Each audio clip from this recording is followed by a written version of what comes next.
आदेश दिया है कि एमपीपीएससी में एक अधिकारी की नियुक्ति की जाए। अब परीक्षा देने वाले उम्मीदवारों को आगे क्या करना है, ये भी जान लीजिए।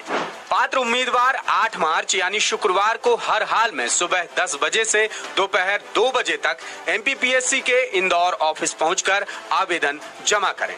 ध्यान रहे कि उम्मीदवार को खुद जाकर फॉर्म जमा करना होगा।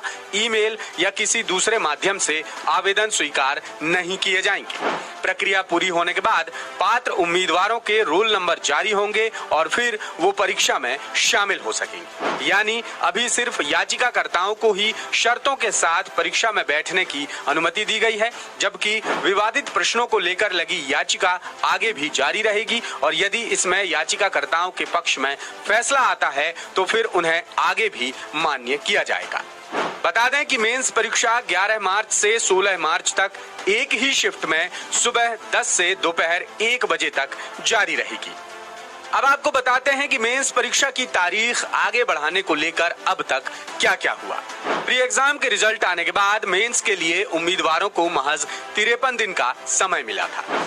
इसके लिए उम्मीदवार लंबे समय से आंदोलन और प्रदर्शन कर रहे थे और उन्होंने एमपीपीएससी से मांग की कि उन्हें कम से कम 90 दिन यानी 3 महीने का समय दिया जाए, लेकिन एमपीपीएससी ने उनकी मांग पर ध्यान नहीं दिया और 11 मार्च से ही मेंस परीक्षा कराने की बात कही।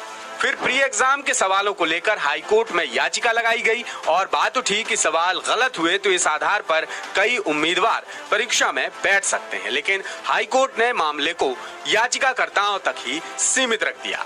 गुरुवार को हुई सुनवाई के दौरान एक वाकया भी हुआ जब एडवोकेट जनरल ने ये कहा कि आयोग हाईकोर्ट के निर्देश पर 100 बार झुकेगा। इस पर बेंच ने अंग्रेजी का एक प्रसिद्ध मुहावरा I will not leave any stone unturned का उपयोग कर कहा कि बेंच की मंशा कभी भी किसी को झुकाने की नहीं रही।